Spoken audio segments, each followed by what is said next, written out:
लेकुराचे हित जाणे किंवा वाहे माऊलीचे चित्त, ऐसी कळवळ्याचे जाती करीला भावीन प्रीती, पोटी भार वाहे त्याचे सर्वस्वही साहे, ऐसी कळवळ्याची जाती करीला भावीन प्रीती, तुका म्हणे माझे तुम्हा संतावरी ओझे, ऐसी कळवळ्याची जाती करीला भावीन प्रीती, महायोग पीठे तटे भीमरथ्या वरम पुंडरीकाय दातुं मुनींद्रे, समागत्य तिष्ठन्तमानंद कंदम परब्रह्मलिंगम भजे पांडुरंगम, कलावत्ने जीवोधरार्थावतारम कलंकांक तेजोदे कामोदे वक्त्रम, खलानीशवादा पणोदार दक्षम समाधिस्थ मृत्युं भजे ज्ञानदेवम। ओम नमो ज्ञानेश्वरा करुणाकरा दयाळा, तुमचा अनुग्रह लादलो पावन झालो चराचरी, जयांचे केलिया स्मरण होय सकळ विद्यांचे अधिकरण, तेची वंदू श्रीचरण श्री गुरूंचे ती नमस्कारून येता, श्री गुरुचरण सरोज रज निज मन मुकुर सुधारी, बरण रघुबर बिमल जसो जोदायक फलचारी, बुद्धिहीन तनु जानिके सुमिरो पवन कुमार, बलबुद्धि विद्या देवु मोहि हरऊ कलेश विकार, महिम्न पारंते परम विदुषो यद्य सदृशी, स्तुतिर ब्रह्मादीनां पितुद वसन्नास्त्वयि गिरा, अथावाच्य सर्वस्व सोमति परिणामावधि गृणन्, ममापेश स्तोत्रे हरिनिरपवाद परिकरहा, मस्तक माझा पायावरी वार करी, संतांच्या जोडून या कर चरणी ठेवितो माथा,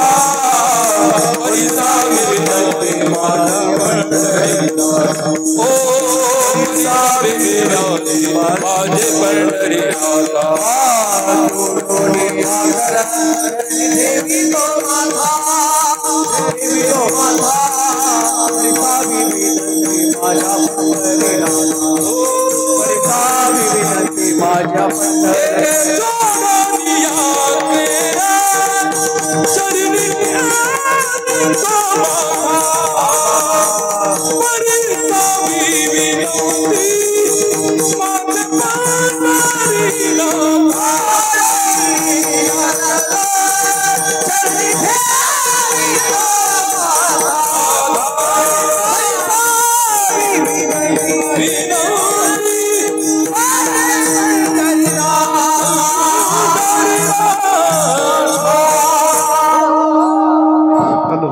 पंढरीच्या देवराया दंडवत तुझे पाया,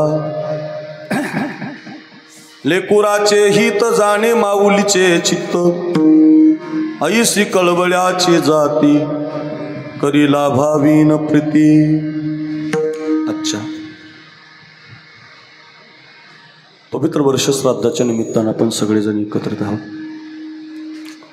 पण या वर्ष श्राद्धाच्या निमित्तानं जो कीर्तनाला अभंग घेतलाय, वारकरी संप्रदायाच्या कलशस्थानी विराजमान असणारे जगद्गुरु श्री तुकाराम महाराज आणि तुकाराम महाराजांच्या अभंग गाथेमधला अतिशय महत्त्वाचा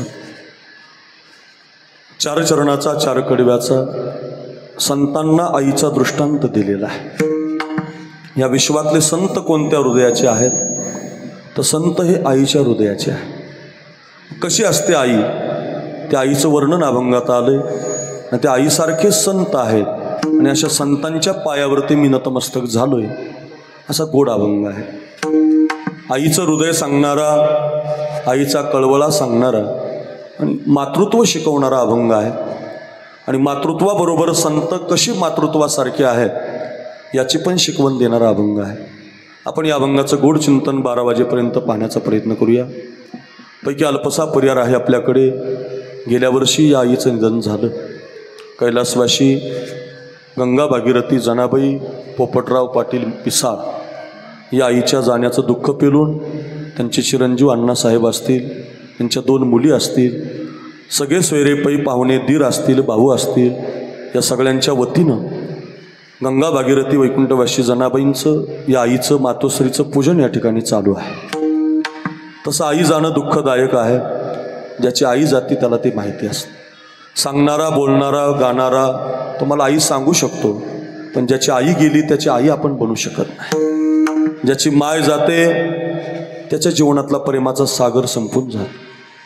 अशा आईला शेवटचा निरोप आपण वर्षश्राद्धाच्या रूपानं देत असतो. आणि त्या वर्षश्राद्धाला आमच्या आईला देवाच्या पायाजवळ जागा मिळावी. आमच्या माईनं आम्हाला संस्कार दिले, आमच्या आईनं आम्हाला घडवलं. समाजामध्ये जर आम्ही आज जगत असू तर आमच्या आईच्या संस्कारानं, आईच्या कष्टाच्या शिरोधीनं, तिनं केलेली कृपण, तिने केलेले कष्ट, त्याची कृतज्ञता प्रगट करावी लागते. आणि ती कृतज्ञता प्रगट करण्यासाठी आपण कीर्तनाचं आयोजन करत असतो. तर्पण करतो, ब्राह्मणोक्त विधी उच्चारानं त्याला पूजा करतो. आणि तर्पणाबरोबर कीर्तनाचं आयोजन करतो. नामस्मरणानं, हरिभजनानं, संत कथेनं, रामाच्या कथेनं, कृष्णाच्या कथेनं. कृष्ण नाम सर्व दोषा हरण, जड जीवा तारण हरिये. ज्ञानोबा हरिपाठात सांगतात, रामकृष्णाच्या कथा केल्यानं, रामकृष्णाचं भजन केल्यानं, रामकृष्णाचं नामस्मरण केल्यानं तुमच्या जीवनामध्ये दोष राहत नाही.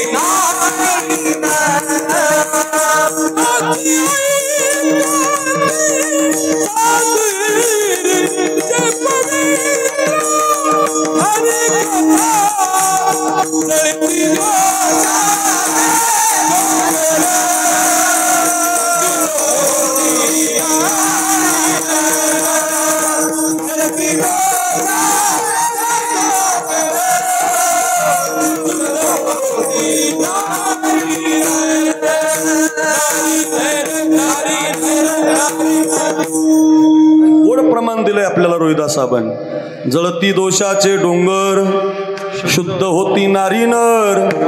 हरिभक्ती करताय, हरिकथा करताय, नामस्मरण करताय, आपलं गेलेलंही शुद्धच आहे आणि आपलाही उद्धार होईल.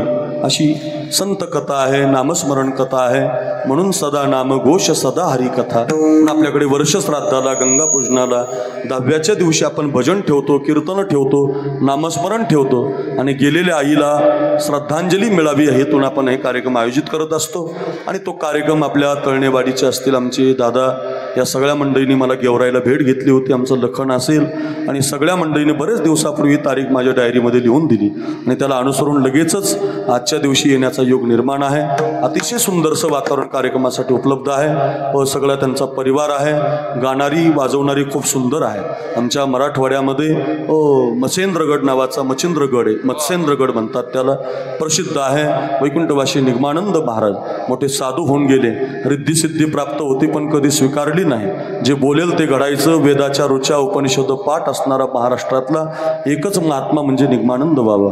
आणि निगमानंद बाबांच्या छत्रछायेखाली, जनार्दन स्वामी महाराजांच्या छत्रछायेखाली आमची ही तिघेजण मंडळी त्यातून उपलब्ध झाली. तळणेवाडीच्या संपर्कातून आलेली असतील. त्यामधून आमचे हरिभक्तपरायण अगदी महादेव महाराज घुंगरट, अतिशय गोडगळ्याचे गायक व एका काळातला आवाजाचा बादशाह, पहिली चाल म्हणावी महाराष्ट्रात आमच्या घुंगरट महाराजांनी म्हणावी असं त्यांचं नाव आहे. कीर्तनही करतात. माझ्यावरती नितांत प्रेम आहेत, पुत्रवत आहेत. आम्ही लहान आहोत त्यांच्यापेक्षा. आज जरी नाव असलं आमचं तर मी लहान असल्यापासून महादेवबांनी आम्हाला सांभाळलेलं आहे. कीर्तनं घेतलेली आहेत आमची. महादेवबा घुंगरट महाराजांना माझं वंदन. ज्येष्ठ आहेत आमच्या सगळ्यात. दुसरे संगीत विशारद भजन सम्राट हरिकिसन महाराज देवकर यांचे पुत्र आणि प्रसिद्ध गायक आमचे संजू महाराज देवकर, त्यांनाही माझं वंदन. व आवाजाचा बादशाह, प्रमाणाच्या चाली महाराष्ट्रात फक्त रोहिदास आबानं म्हणावे. प्रमाण डबल चाली लावण्याची पद्धत, ढोक महाराज असतील, साखरे महाराज असतील, या सगळ्यांच्या कीर्तनात आवाजाचा पहाडी बादशाह म्हणजे रोहिदास आबा जगदाळे, त्यांनाही माझं वंदन. आमचं लखन असेल बिडघर, त्याला वंदन.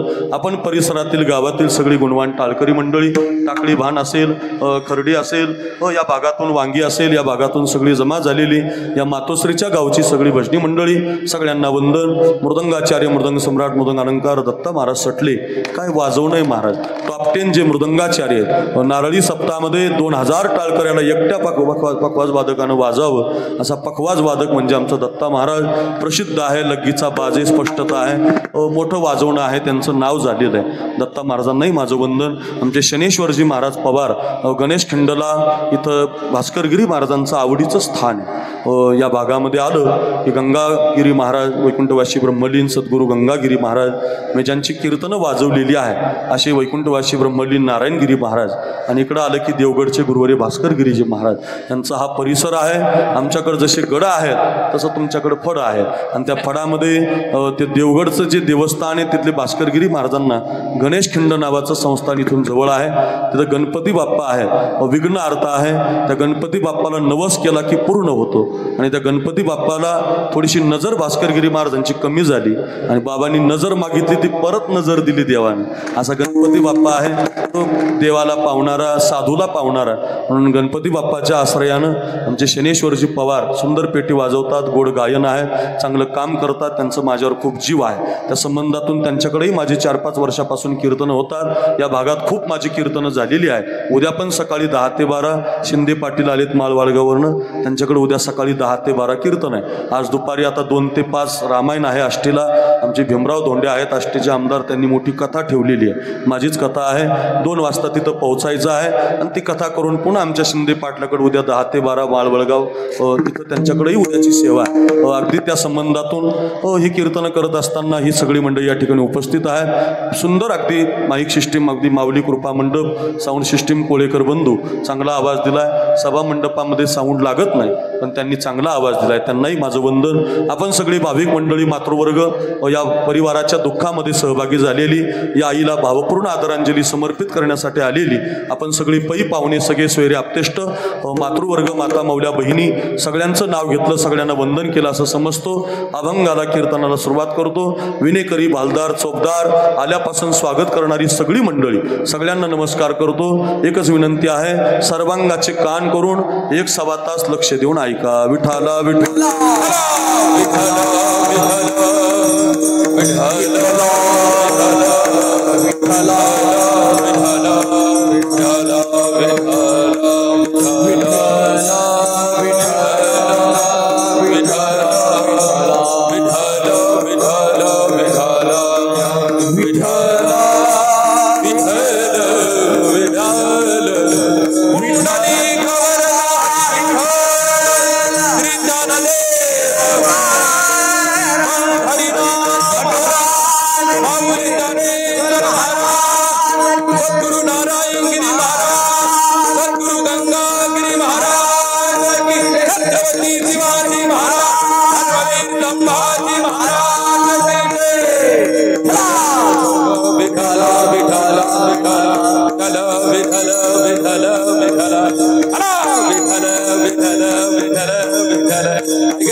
या सृष्टीमध्ये आपल्यावरती आई आणि संत उपकार करण्यासाठी जन्माला आलेले आहे. ऐका बरं, आई सुद्धा उपकार करते आणि संत सुद्धा उपकार करते. तसे हजारो जण उपकार करणारे आहेत, पण बाकीचे जे उपकार आहेत रोहिदास आबा ते निरंतर नाहीत, सदैव नाही, नित्य नाही. उपकार करणाऱ्याची यादीच आहे. उपकार करण्यासाठी गंगा जन्माला आलेली. परोपकाराय वहंती नद्या. या देशात जेवढ्या म्हणून गंगा आहे त्या सगळ्या गंगा आपल्यावरती उपकार करतात, आपल्याला पाणी देतात, कडीकारच्या वृक्षांचं पालन पोषण करतात, तुमचं माझं जीवन चालवतात. का फिडीत पापताप पोखित त्रिशे पादप समुद्रा जायाप गंगेचे जैसे. माऊलींनी वर्णन केलं की गंगा समुद्राला जाते, पण जात असताना तुम्हाला मला कडीकारच्या वृक्षांना पाणी देते, तुमचं माझं जीवन भागवते, तुमचं माझं पाणी देते, आपलं जीवन ती बदलून टाकते. का? तिचा जन्म उपकारासाठी आहे. वाचे म्हणता गंगा गंगा, काय शब्द वापरला? सकळ दोष जाती भंगा. तुम्ही नुसतं वाचेनं गंगा गंगा म्हटले तरी तुम्हाला पवित्र बनवते. गोदावरी, नर्मदा, कावेरी, शरयू असे गंगेचे नावं तुम्ही आंघोळ करता करता जरी घेतली तरी तुमचं जीवन पवित्र बनवते गंगा. किती उपकार आहे बघा. नुसती डोळ्यानं पाहिली तरी सकळ तीर्थे घडते एक वेळा, चंद्रभागा डोळा देखील या. डोळ्यानं जरी पाहिली तरी पवित्र करते. ऐका, वाचेनं म्हटलं तरी पवित्र करते. आणि तुम्ही जर इंद्रायणीची, चंद्रभागेची, गोदावरीचं स्नान केलं, भूत पाप्याचा उगाना ती परम पवित्र गंगा जाना. पापच ठेवत नाही. आंघोळ केल्यावर बाजू बाबा पापच ठेवत नाही. किती पवित्र गंगा आहे, त्याच्या एवढी पवित्र वस्तू जगामध्ये नाही. मग गंगा जर आपलं पाप धुते, गंगा जर आपल्याला प्यायला पाणी देते, गंगा जर आपली शेती सांभाळते, मग तिच्या एवढा उपकार कुणाचा नाही. असा अभंग का नाही? काय सांगू आता गंगेचे उपकार. का नाही बरं? त्याचं कारण आहे, गंगा उपकार करते पण निरंतर करत नाही. मागच्या मे महिन्यात खूप गरज होती पाण्याची, पण पाणी आता पडलंय, थोडंसंच पडलंय, अजून खूप पडायचं आहे. ऐका, फार गरज आहे त्याची अजून. ऐका, मी का सांगतो, पाऊस जर पडला नाही, गंगेचं पाणी जर आटलं तर ती तुमच्यावर उपकार करू शकत नाही. उपकार करण्यासाठीच आली, पण तिचा उपकार निरंतर नाही. हो, ती संपू शकते, ती आटू शकते, तुम्हाला सदैव उपकार करू शकत नाही. गाय उपकार करते बघा. गाय दूध देते आपल्याला, शेण देते, मेल्यानंतर कातडं सुद्धा देते बघा. जिवंतपणे दूध देते, जिवंतपणे शेण देते आणि मेल्यानंतर कातडं सुद्धा देते. काय उपकार आहे. पण तरी सुद्धा गाथ्यामध्ये अभंग नाही. काय सांगू आता गायीचे उपकार. का नाही माहित आहे? गाय आपल्याला दूध देते, गाय आपल्याला शेण देते, पण एकदा का ती आटली की तिचं दूध आपल्याला मिळत नाही. तिचाही उपकार निरंतर नाही. म्हणून तिचा उपकार आहे पण निरंतर नाही. झाडं उपकार करतात आपल्याला. आता आंबे देतात. आता सध्या आंब्याचं सीझन, कोणत्याही गावाला गेलं की लोक आमरस बनवतात. शुगर असलेला तर जास्त देतात. म्हणजे आमरस बनवतात की नाही आपण? आता सध्या आमरसाचे दिवस आहेत. तुम्हाला आता आंबे मिळतात झाडाला, सध्या आंबे मिळतात. रोहिदास साहेबा, ऑगस्टमध्ये तुम्हाला इच्छा झाली आमरस खाण्याची, आंबा मिळेल तुम्हाला. माझा मिळेल, माझा दत्ता महाराज. मिरिंडा मिळेल, स्लाइस मिळेल, पण तुम्हाला आंबा नाही मिळणार. झाड उपकार करतं आपल्यावर, पण 4च महिने करतं. म्हणून गाथ्यात अभंग नाही. काय सांगू आता झाडाचे उपकार. माणसं सुद्धा उपकार करतात, उपकारासाठीच आलेले असतात बरं का. तुका म्हणे फार थोडा तरी परोपकार, नका घालू दूध जयामध्ये सार. ताकाचे उपकार तरी करा, नेदा तरी हे हो, नका देऊ अन्न. नेदा तरी हे हो, नका देऊ अन्न. फुकाचे जीवन तरी पाजा. पाणी तरी द्या, अन्न तरी द्या. आपल्या जवळचं देण्यासाठी जन्म आहे. आपल्या जवळचं सांभाळून ठेवलं की त्याचं विष बनतं आणि आपल्या जवळचं दिलं की वाढतं. आता दत्ता महाराज एवढं तयार वाजवतात. मगाशीपासून आमचे शनीश्वर महाराज त्यांना कौतुक करतायत. वा, काय हात आहे, काय वाजवणे, काय रोहिदास साहेबांच्या चाली आहेत, काय घुंगरट महाराजांची ताण आहे, काय संजू महाराजाचा सरगम आहे. असे सगळेजण कौतुकानं पाहतात. हे मंडळीच का बोलवले, त्यांच्या डोक्यावर का फुलं टाकली तुम्ही? तुमच्याकडे काय आमदार खासदार कमी आहेत का? टाकत नाही तुम्ही त्यांच्या अंगावर फुलं? त्याचं एकमेव कारण आहे, जी माणसं देतात ती वाढत असतात, त्यांचा आवाज वाढतो, त्यांच्या चाली वाढतात, त्यांचं बोल वाढतात. जी माणसं देत नाहीत ती माणसं संपून जातात. न देणाऱ्याचं ऐका जगात कुठंच नाव नाही.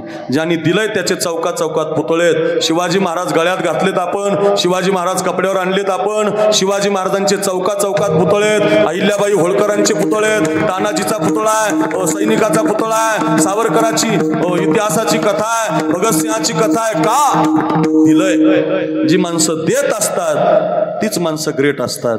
जी माणसं देत असतात त्यांनाच लोक मानाचं वंदन करत असतात. जी माणसं देत असतात त्यांनाच लोक आठवणीत ठेवत असतात. जी मागत असतात आमच्यासारखी भिकारी मागणारीच असतात. महाराज कीर्तन केसरी असला तरी मागत राहतो.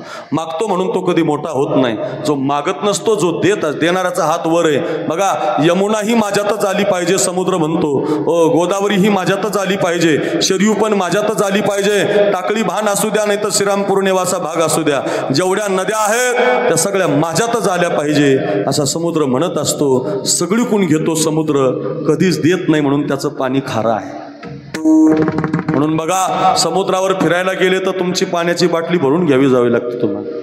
एवढा समुद्र आहे पण बोटेत बसून तुमचं पाणी न्यावं लागतं तुम्हाला. तो देत नाही म्हणून तो खाली आहे. आणि त्या समुद्रातल्या रूपानं मेघ आपल्याला पाऊस देतो. तो उंच आहे. देणारा माणूस उंच असतो, घेणारा माणूस खाली असतो. देणाऱ्याचंच नाव होतं, घेणाऱ्याचं कधीच होत नाही. कायम ध्यानात ठेवा, दिलं पाहिजे. आपल्या माणसाचा जन्म परोपकाराय इदं शरीरम, आपला जन्म देण्यासाठी आहे. किसी के काम जो आए उसे इंसान कहते.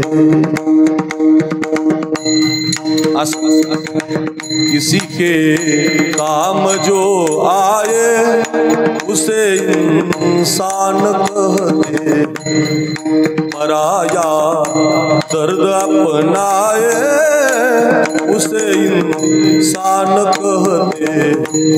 कहीं सुख है कहीं दुख है, इसी का नाम जीवन है. किसी को अपना जो माने उसे इंसान कहते.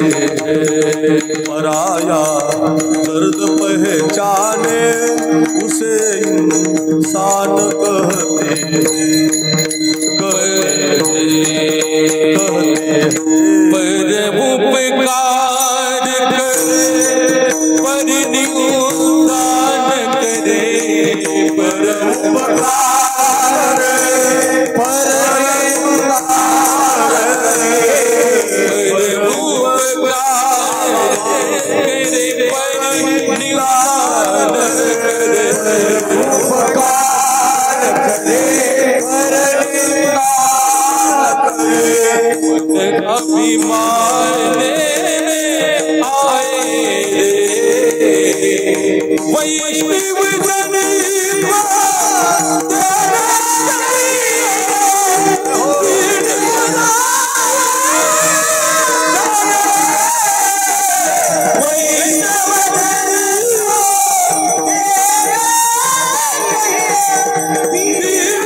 वैष्णव जन तो तेने कहिए पीड़ पराई जान रे. काय बरोबर उपकारासाठी जन्म आहे ना. माणसाचा जन्म उपकारासाठी आहे. चला मी कशासाठी सांगतोय तुम्हाला. माणसंही उपकार करतात. बघा आईचं श्राद्ध घालतात, पंगत घालतात, दक्षिणा देतात. कोण म्हणतं उपकार करत नाही? सगळी माणसं उपकार करतात. पंक्ती घालतात, वारी करतात, आपल्या जवळच्या लोकांना देतात. कोण म्हणतं उपकार करत नाहीत? करतात माणसं उपकार, पण सदैव नाही. एक वर्ष केलं की दुसऱ्या वर्षी पुन्हा श्राद्ध नाही करत. पुन्हा मायबापाला आपण विसरून जातो. तुमचं काय, चांगले चांगले महाराज पण करत नाही. खूप अनुभव आहेत. चला माणसं उपकार करतात पण सदैव नाही. म्हणून गात्यात अभंग नाही. काय सांगू आता माणसाचे उपकार. सूर्य उपकार करतो आपल्यावरती, प्रकाश देतो आपल्याला. सूर्याधिष्ठिली प्राची जगा राणीवदे प्रकाशाची. माऊलींनी वर्णन केलंय. फार मोठा सूर्यनारायण उपकार करतो, प्रकाश देतो. तो जर उगवला नाही तर वनस्पती उगून येणार नाही, आपल्याला प्रकाश मिळणार नाही, आपलं जीवन चालणार नाही. एवढा उपकार उपकार करतो सूर्यनारायण, पण फक्त दिवसाच करतो, रात्री गरजे पण करत नाही. रात्री जर लाईट नसती, आपल्या ते सूर्यनारायण असतात तर आपल्याला लाईट बिल आलं नसतं, वाढीव दर बिल आलं नसतं, कधी उसाला पाणी दिलं असतं तुम्ही, जमत नाही. ऐका, म्हणजे सूर्यनारायण उपकार करतो पण फक्त दिवसा करतो, त्याचाही उपकार निरंतर नाही. गायीचाही उपकार निरंतर नाही. ऐका, माणसाचाही उपकार निरंतर नाही, झाडाचाही उपकार निरंतर नाही, गंगेचाही उपकार निरंतर नाही. मग निरंतर उपकार कुणाचा आहे? मज निरंतर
आतापर्यंतचे सगळे उपकार माझ्याकडे बघा, 11 वाजायला लागले. सगळे उपकार आतापर्यंतचे सांगता येतात ते सदैव नाहीत, निरंतर नाहीत, कायम नाहीत. एकच उपकार आहे, मज निरंतर जागविती. संत तुम्हाला निरंतर उपकार करतात. दुपारी ज्ञानेश्वरी वाचा तरी उपकार करतात, आंघोळ न करता वाचा तरी उपकार करतात, झोपतानी वाचा तरी उपकार करतात, बालपणात वाचा तरी उपकार करतात, तरुणपणात वाचा किंवा म्हातारे झाल्यावर वाचा. ज्ञान होया ज्ञान ऐसावर त्या टिकेसी, ज्ञान होय मुढा अति मूर्ख त्या दगडा, वाचिल जो कोणी जनी त्यासी लोटांगणी.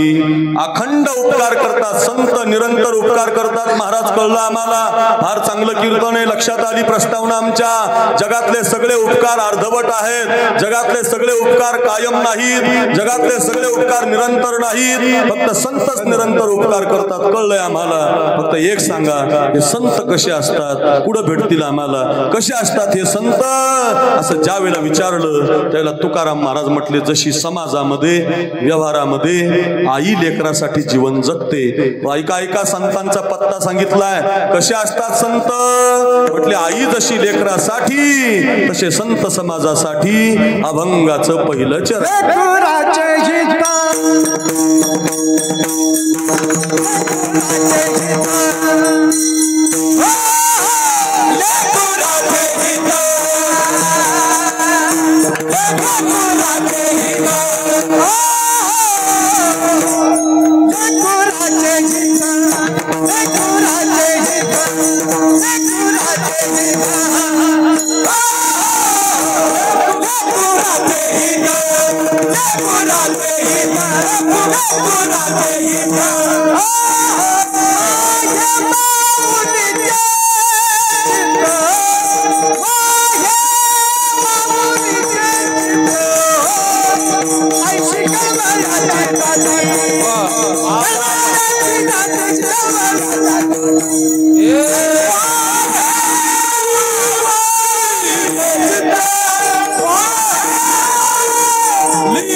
वाह वाह, घुंगरट महाराज की जय हो.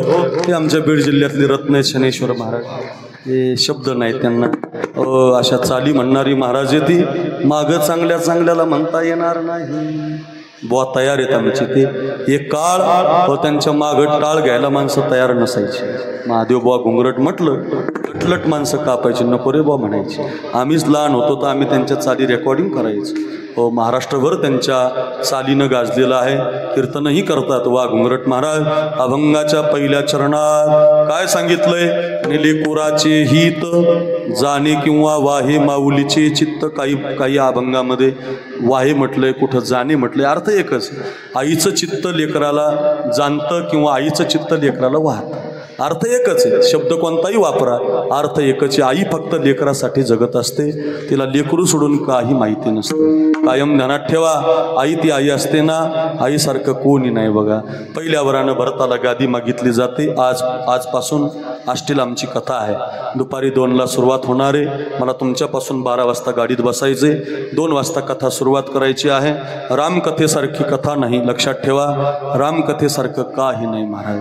रामकथा शशी किरण समा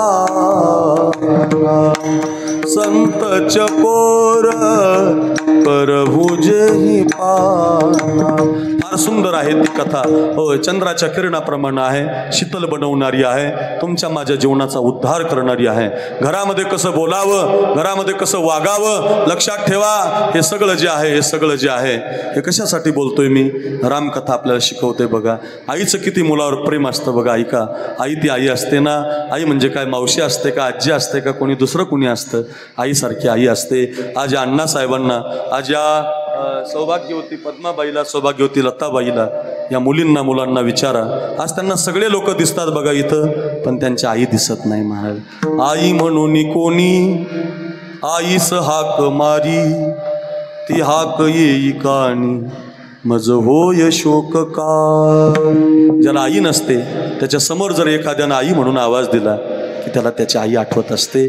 आईसारखं या जगात कोणी नाही गड्या. आई ग थोर तुझे उपकार, 9 महिन्यांनी 9 दिवसांनी केले कृतार्थ जन्म देऊनी. 9 महिन्यांनी 9 दिवसांनी केले कृतार्थ जन्म देऊनी.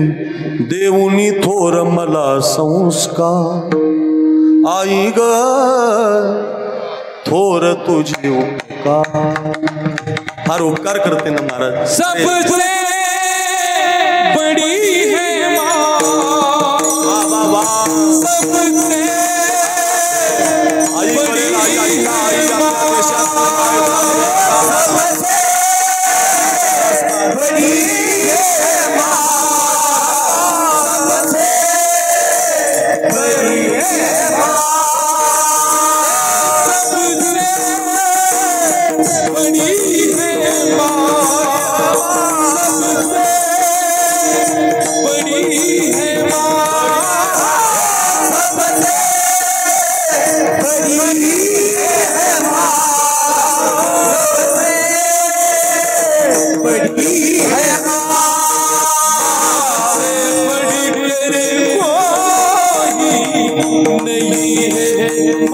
से बड़ी तेरी कोई नहीं है। वो करती है दुआ सबसे बड़ी है माँ, सबसे बड़ी है माँ,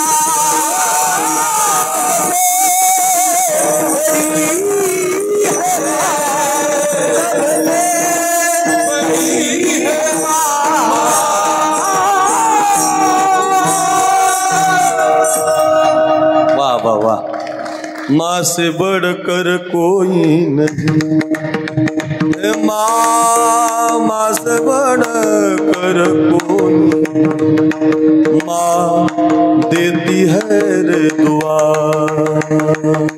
सबसे बड़ी है माँ, सबसे बड़ी है माँ। ओ माँ माँ सबसे बड़ी है माँ, सबसे बड़ी है माँ, बड़ी है माँ, बड़ी है माँ। कोणी नाही महाराज, कितीतरी कविता, कितीतरी अभंग, कितीतरी त्या आईसाठी लिहिलेले आहेत. मातेची या चित्ती अय फिरणाऱ्या त्याला बसवा काय लहान लेकरं असतात ऐका. मातेची या चित्ती अवघी बाळकाची व्याप्ती, देह विसरे आपुला जवळी घेता शिन गेला. आई ती आई असते ना, आईसारखं कोणी नसतं बघा दादांनो. आईसारखं प्रेम कोणी करू शकत नाही. ऐका, एक बाळू नावाचा मुलगा होता. त्याला बसवा त्या पोरा, त्याला घ्या माय जवळ घे. माय आई आहे ना, ती आईला वाटतं लेकरू खेळलं पाहिजे, पण ही जागा आता कीर्तनाची आहे त्यामुळे थांबावं लागेल. विठाला विठाला विठला.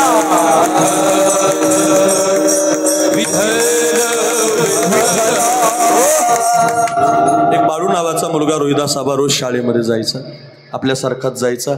एक दिवस शाळेतून आला आणि आईला त्यानं विचारलं, आई आज वर्गातल्या मुलांनी खूप चिडवलं. म्हटलं काय चिडवलं रे बाळ्या? काही नाही म्हटलं आई, वर्गातली मुलं म्हटली आंधळीचा मुलगा आला. अरे म्हटलं मग त्याच्यात काय वाईट वाटून घ्यायचं?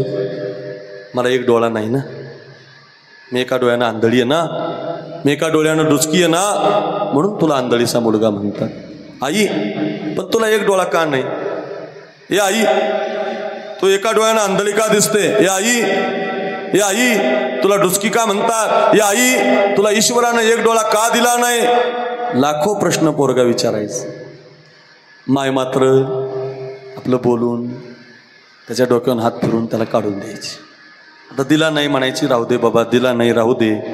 बरेच दिवस गेले. घुंगरट बाबा, देवकर महाराज, दत्ता बाबा, रोहिदास आबा, बरेच दिवस गेले. शनेश्वर महाराज 6वी पास झाला, 7वी पास झाला, 8वी पास झाला, 10वी पास झाला, 12वीला तर महाराष्ट्र राज्यातून पोराचा पहिला नंबर आहे.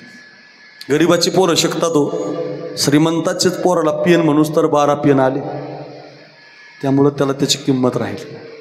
गरिबाची पोरं शिकतात, मोबाईल नसलेली पोरं तर कायम शिकतात. ज्याच्या हातात आता मोबाईल आहे ती पोरं आता अभंग पाठ करू शकत नाही, नवीन चाली बसू शकत नाही, नवीन कथा बसू शकत नाही, नवीन बोल दत्ता महाराज बसू शकत नाही. माझ्या गावातली खूप पोरं मी आळंदीला टाकलीत, एक सुद्धा आता तयार होत नाही.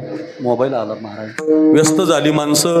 आता त्यांना आपला अभ्यास होत नाही, त्यांना आपलं वाचन होत नाही, त्यांना आपलं नामस्मरण होत नाही. पुन्हा पुन्हा विनंती करतो, ऐका रे माझ्या दादांनो, जुन्या काळातली होती ना आई, अभ्यास करणारा पोरगा होता, आईची ती जाणीव ठेवली, बाप लवकर निघून गेला आपला, माझी माय आंधळी आहे, अशा पोरानं खूप अभ्यास केला.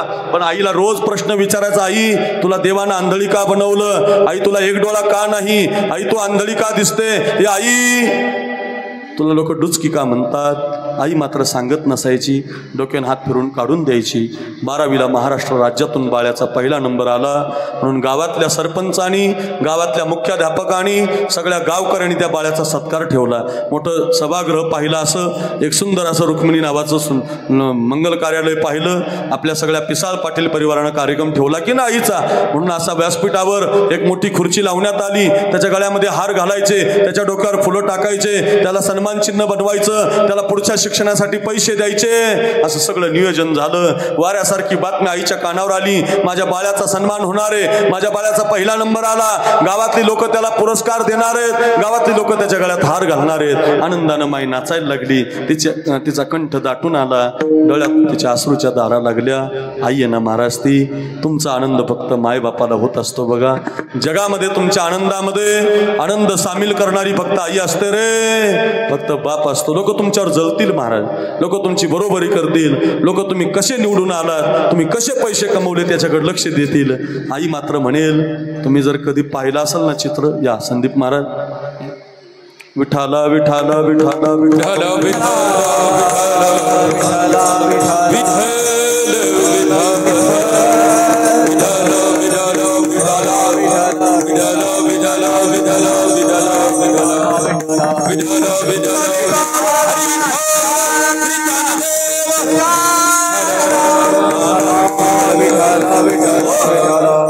सद्गुरु नारायण नारायणगिरी महाराजांच्या नावानं मोठं गुरुकुल इथं टाकळीबांच्या जवळच आहे. आम्ही नेहमी त्यांच्याकडे मुक्कामी असतो. आमचे जिवलग मित्र आहेत, गोड कीर्तनकार आहेत, सगळ्यांना दादा म्हणून ओळखणारे आहेत. आमचे संदीप महाराज, त्यांचंही आगमन झालेलं आहे. मी कोणत्या पक्षाबद्दल बोलत नाही, मी कोणत्या पक्षाचा प्रचारक नाही. आपल्याला त्या पक्षाशी अपक्षाशी काही घेणं नाही. फक्त ऐका, भारत देशाचे पंतप्रधान आहेत नरेंद्र मोदी साहेब. मागच्या वर्षी 2 वर्ष झाली बघा. 2 वर्षापूर्वी मकर संक्रांतीच्या सणाला ते गुजरातला त्यांच्या अहमदाबादच्या घरी गेले होते. आणि ज्यावेळेला ते घरी गेले ना, पांढऱ्या पातळवरली त्यांची ती म्हातारी झालेली माय, अगदी जीर्ण झालेली म्हातारी माय, पांढऱ्या साडीवर तुम्ही चित्र डोळ्यासमोर आणा. पाहिली असेल तुम्ही ती आई बघा, व्हिडिओमध्ये पाहिली असेल, टी व्हीला पाहिली असेल. आई सांगायची मला, आई ऐका रे, एखादं उदाहरण राजकारणातलं आलं म्हणजे महाराज त्या पक्षाचं आहे असं काही समजत जाऊ नका, नाही तर लोकांचा गैरसमजच आहे. काही बोलायला गेलं की महाराज नेमका असं काही नाही. आपल्याला आठवलंय म्हणून आई सांगायची मला, ऐका, भारत देशाचा पहिला माणूस पंतप्रधान असतो. या देशाचे पहिले बघा होते मोदी साहेब. मकर संक्रांतीच्या दिवशी आईचं दर्शन घेत होते. म्हातारी झालेली माय आपल्या जवळच्या वाटीतलं तिळगुळ आपल्या मोदी साहेबांच्या हातामध्ये देत होती. चित्र बघा. आणि मोदी साहेबांनी ते आईनं दिले तिळगुळ खाल्लं होतं. एक तो ग्लास भरून पाणी दिलं होतं आईनं. देशाचा 1 नंबरचा व्यक्ती हो, सगळा देश ज्याला मुजरा करतोय बॉस, असा नरेंद्र मोदी देशाचा पंतप्रधान. आईनं दिलेलं पाणी प्यायला लागला. पाणी पिता पिता या 2 बाजूनं त्या पाण्याचे 2 वगळ बाजूला आले. आईनं पाहिले. आई म्हटली नाही माझा पोरगा पंतप्रधान आहे. आई म्हटली नाही या क्लिपला, या व्हिडिओला जग पाहतंय, असा विचार तिनं केला नाही. कमरेला तिच्या छोटीशी दस्ती होती, रुमाल होता, तो रुमाल बाजूला काढला. त्या आईनं माझा पोरगा कोण आहे, किती मोठा आहे, काही नाही महाराज. त्या दस्तीनं आपल्या नरेंद्र मोदीचे त्या बाळाचे माय होठ पुसायला लागली. आलेले ओघळ पुसून घेत होती. चित्र पाहताना डोळ्यामध्ये अश्रूच्या धारा लागल्या होत्या. का? अरे ही आई म्हणते, हा तुमच्यासाठी पंतप्रधान आहे, हा तर माझा बाळ आहे, हे तर माझं लेकरू आहे. कोणी नाही बघा, ज्याला आई नाही ना आई, आज्या मुलांना विचारा, आज्या मुलींना विचारा. खूप आठवण येते महाराज. ज्याची नसते त्याला विचारा. आई असते ना महाराज, ती तोंडावून हात फिरवणारी, तुमचे दोष बाजूला ठेवणारी, तुमच्या डोक्यानं हात फिरून तुम्हाला समजून सांगणारी फक्त आई असते. आणखीन जास्त बोलायला गेलो तर मला सुद्धा कंट्रोल होणार नाही. आई ती आई असते महाराज. बघा बरं, माय आनंदित झाली, उड्या मारायला लागली. माझ्या बाळानं पहिला नंबर आणला, माझ्या बाळाचा सन्मान होणार आहे. आईला आनंद झाला. गावातल्या मैत्रिणीकडून कुणाकडून तरी 10-20 रुपये घेतले. गुलाबाची फुलं आणली रे त्या आईनं. आणि आंधळ्या आईनं एका डोळ्यानं आपल्या लेकरासाठी गुलाबाचा हार बनवला. माझ्या लेकरानं माझं नाव केलं, माझ्या लेकरानं माझा अभ्यास केला, माझं गरिबीचं नाव केलं. बाई काय पोरगा गुणी निघाला. आई गुलाबाचा हार बनवत होती. आई करेल, आई लेकुराचे हित जाणे, माऊलीचे चित्त पहिलं चरण कायम कळेल. माझा प्रवास सुखाचा होईल. 1 वर्षभर तुम्ही कीर्तन विसरणार नाही. काय त्या जनाबाई आईच्या पुण्यस्मरणाला अक्रूर महाराज आले होते. काय आई सांगून गेले, माझा प्रवास सुखाचा होईल. बघा, शिकण्यासाठी रे कीर्तन. ऐका ऐका, शिकण्यासाठी आहे. फार महत्वाचं असतंय ना कीर्तन. मग घरी घेऊन जा. संदीप महाराज आई आनंदानं नाचत होती, गुलाबाचा हार बनवत होती आपल्या लेकरासाठी. पण बाळ्या संध्याकाळी घरी आला. आईला ताकीद दिलं त्यानं, आई ए आई, गावात माझा सत्कार आहे, उद्या माझी मिरवणूक निघणार आहे, ढोल ताशे वाजणार आहेत. आई ए आई, माझ्या स्वागताला तू यायचं नाही बरं आहे. तू जर आली नाही, बघ ती आंधळी आली म्हणतील, बघ ती डुचकी आली म्हणतील. तुझ्यामुळं मला 7वी पासून चिडवलंय आई, आता तरी येऊ नको. माईच्या हातातला हार खाली पडला. हंबरडा फोडून माय रडायला लागली. असं काय करतोस राजा, एका डोळ्यानं तुझा आनंद पाहू दे. नाही आई, तू येऊ नकोस आई. तू जर आली नाही मी तुला बोलणार नाही बरं आई. आई मी तुला जवळ करणार नाही बरं आई. तू यायचं नाही आई. माझ्या सत्काराला तू आलं नाही पाहिजे आई. तुझ्यामुळं माझा अपमान होतो आई. तू आंधळी दिसते आई, तू डुचकी दिसते आई. तुझ्यामुळं मला मुलं चिडवतात आई. तू यायचं नाही.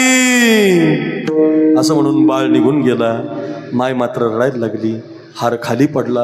संध्याकाळ झाली, वेळ कमी आहे. स्वागतासाठी सगळे गाव तयार झालं. मोठं सन्मान चिन्ह बनवलं होतं, मोठं व्यासपीठ लावलं होतं. चित्र डोळ्यासमोर आणा. एका खुर्चीवर बाळूला बसवलं होतं. कुणीतरी त्याच्या गळ्यामध्ये हार घालत होतं, कुणी त्याला सन्मान चिन्ह देत होतं, कुणी त्याचा जय जयकार करत होतं, कुणी माईकवर त्याचं कौतुक करत होतं. हा सगळा आवाज आईच्या कानावर जात होता. तिलाच तर आई म्हणतात. दम नाही निघाला तिला. चालत चालत एका अंधाऱ्या कोपऱ्यामध्ये आई उभी राहिली, डोक्यावरती शाल घेतली, लांबून आपल्या लेकराचं कौतुक पाहायला लागले. आई यानं महाराज ती आईसारखं कौतुक कोणाला नाही हो. लांबून आपल्या बाळाचं कौतुक पाहत होती. एका मास्तराची नजर समोर गेली तर म्हातारी उभी आहे आणि तिच्याच पोराचा सन्मान आहे. मास्तरांनी माईकवर आवाज दिला, माय एवढा लांबून काय पाहता, जवळ येऊन बघा. आईला जावं लागलं जवळ. मास्तरांनी बोलवून आई जवळ गेली. बाळाला आईचा खूप राग आला. आईनं मी सांगितलं होतं येऊ नको, तरी माझी आई आली. बोललो होतो आईला येऊ नको, तरी माझी माय आली. खूप राग आला. बाळ्या गाव सोडून निघून गेला, तालुका सोडून निघून गेला. संदीप महाराज महाराष्ट्र सोडून गेला. बरेच दिवस गेले. म्हातारी माय आपली काठी टेकत काठी टेकत काठी टेकत गावातल्या पोस्टमन साहेबाकडे जायची, साहेब माझ्या बाळ्याचं काही पत्र आलंय का, साहेब माझ्या बाळ्याचा काही निरोप आलाय का. पोस्टमनला आपली रोजची सवय झाली होती, तिच्या बाळ्याचा काही निरोप येत नाही.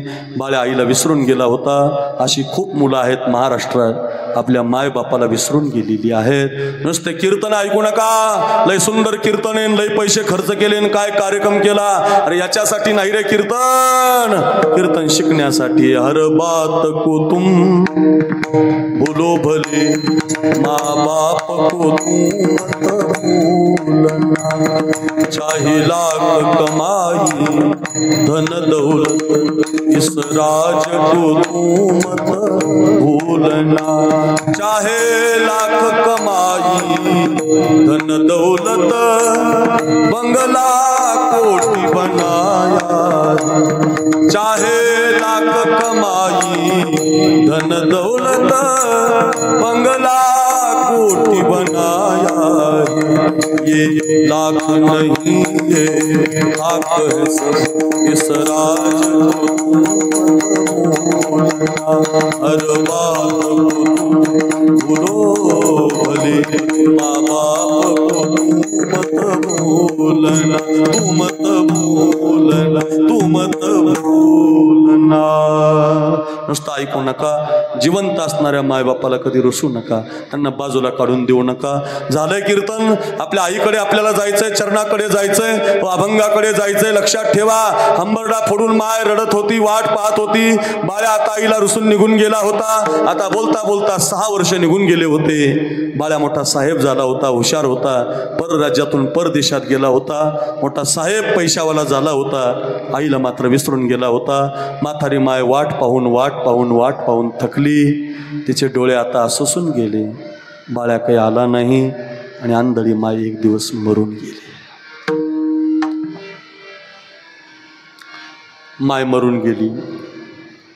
कुणीतरी गावातल्या शनेश्वर महाराजासारख्या, दत्ता महाराजसारख्या चांगल्या माणसाने तिची माती केली. गावातल्या कोणीतरी सरपंचांनी तिचा दावा केला. कोणीतरी चांगल्या लोकांनी तिचा दशक्रिया विधी, गंगापूजन सगळे विधी केले. बाळ्या काही आला नाही. खूप दिवस गेले. मोठा साहेब झालेला बाळ्या खूप दिवसानं संदीप महाराज परदेशातून एकदा महाराष्ट्रात आला. तर जिथं विमान उतरलं होतं आणि जिथं काम होतं ते जन्मगाव निघालं.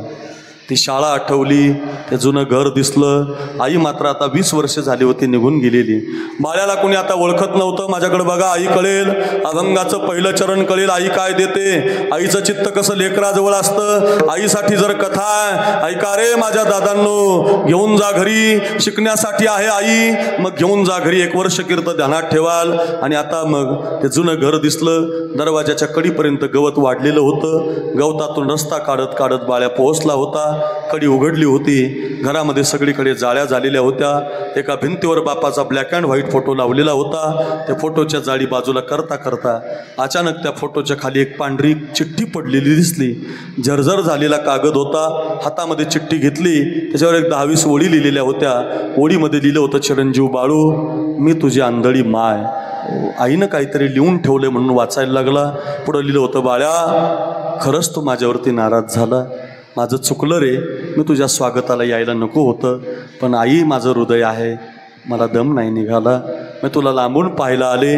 मास्तरांनी माईकवर आवाज दिल्यामुळं मला तुझ्याकडे यावं लागलं. अपमान झाला असताना मग तुझा मी जर आले नसते तर, म्हणून मी तो दोष माझ्यावर घेतला. राजा, तू निघून गेलास त्याचं मला दुःख नाही. मी तुझी खूप वाट पाहिली. खूप माझे डोळे आता थकून चाललेत. तुझी वाट पाहून पाहून मी थकले. तू काय आता येत नाही असं मला कळलंय. म्हणून तुझ्या एका प्रश्नाचं उत्तर तेवढ्या या चिठ्ठीमध्ये लिहून ठेवलंय. पुढं लिहिलं होतं, बाळ्या, तुझा एक प्रश्न 7वी पास झाल्यापासून ते तुझं स्वागत होईपर्यंत मला रोज असायचा, आई, देवानं तुला एक डोळा का दिला नाही? आई, तू एका डोळ्यानं आंधळी का दिसते? या आई, तुझा एक डोळा डुचका का आहे? या आई, सांग ना ग आई, तू अशी आंधळी का आहे? सांग ना ग आई, तुला आंधळी का म्हणतात? सांग ना ग आई, मला आंधळीचा मुलगा का म्हणतात? सांग आई, सांग ना ग आई, असं तू रोज विचारायचा. मी तुला कधी सांगितलं नाही, पण आता मरून चालली म्हणून सांगते बघ. जर हे कागद तुझ्या हातात पडला तुला माहिती असलं पाहिजे बघ. ऐक रे बाळ्या, ईश्वरानं मला जन्माला घालताना 2 डोळे दिले होते. तुझ्या बापाशी माझं लग्न झालं तेव्हा सुद्धा मला 2 डोळे होते रे. पण झालं असं बघ राजा, ऐक ना, तुझ्या बापाला दारूचं व्यसन लागलं. लिव्हर खराब झाल्यामुळे बाप मरून गेला. माझ्या पोटामध्ये तुझा अंश ठेवून गेला. ऐक रे बाळ्या, आणि मला जेव्हा हॉस्पिटलमध्ये ॲडमिट केलं होतं, माझ्या पोटी तुझा जन्म झाला. मला आनंद झाला, माझ्या काठीचा आधार आला, माझ्या जगण्याचा आधार आला, म्हणून मी हर्ष उल्लासित झाले. पण आनंद जास्त वेळ टिकला नाही. डॉक्टरांनी मला सांगितलं, आई, तुमचा पोरगा खूप गोरा पाण आहे, पण तुमच्या बाळाला एका डोळ्यानं जग दिसणार नाही. मी असं म्हटलं, करू नका डॉक्टर, माझ्यावर अन्याय. माझ्या बाळ्यानं 2 डोळ्यानं जग पाहिलं पाहिजे. आणि मग डॉक्टरांनी मला पर्याय सांगितला. या समयाला बालपणातच तुमचा पोरगा असताना तुमच्या एका डोळ्याचं ऑपरेशन करावं लागेल. आणि तो डोळा जर तुमच्या बाळाला बसवला तर तुमचं बाळ 2 डोळ्यानं जग पाहिल. मी होकार दिला बाळ्या. ऐक रे बाळ्या, होकार दिला, माझ्या डोळ्याचं ऑपरेट केलं आणि ते ऑपरेशन करून तो डोळा तुला बसवला. तेव्हापासून जग मला आंधळी म्हणायला लागलं. तेव्हापासून लोक मला डुचकी म्हणायला लागली. मला त्याचं दुःख कधी झालं नाही, कारण माझ्या डोळ्यानं तू जग पाहत होता. आता चिठ्ठी भिजून गेली होती, कळून चुकलं होतं. ज्या डोळ्यानं अभ्यास केला, ज्या डोळ्यानं नंबर आणला, ज्या डोळ्यानं जग फिरलो, तो डोळा माझा नाही, तो डोळा माझ्या आईचा आहे. माफी मागायला आई राहिली नव्हती, चिठ्ठी मात्र भिजून गेली होती. लक्षात ठेवा, डोळा नसेल तर डोळा देणारी आई आहे. किडनी खराब झाली, किडनी देणारी आई आहे. आमच्याकडं तात्याराव लहाने एक डॉक्टर आहेत केस तालुक्यात, जे हॉस्पिटलला नेत्रतज्ञ आहेत, आता रिटायर झाले. कधी त्यांच्या मुलाखती वाचा, कधीतरी त्या मुलाखती ऐका, यूट्यूबला टाका. कीर्तन झाल्यावर मोठे हॉस्पिटल त्यांनी 1 लाख लोकांच्या डोळ्याचे ऑपरेशन फ्री केले. पद्मश्री पुरस्काराने त्यांना सन्मानित करण्यात आलं. अरे 6वीला शाळेत असताना 2ही किडन्या त्यांच्या खराब झाल्या होत्या. त्यांच्या आईनं 1 किडनी दिली. आजही डॉक्टर जिवंत आहेत. तुमचा डोळा खराब झाला, डोळा देणारी आई आहे. किडनी खराब झाली, किडनी देणारी आई आहे. म्हणून लेकुराचे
अभंगाच्या पहिल्या चरणात लेकुराची ही किडनी खराब आहे, किडनी देणारी आई आहे.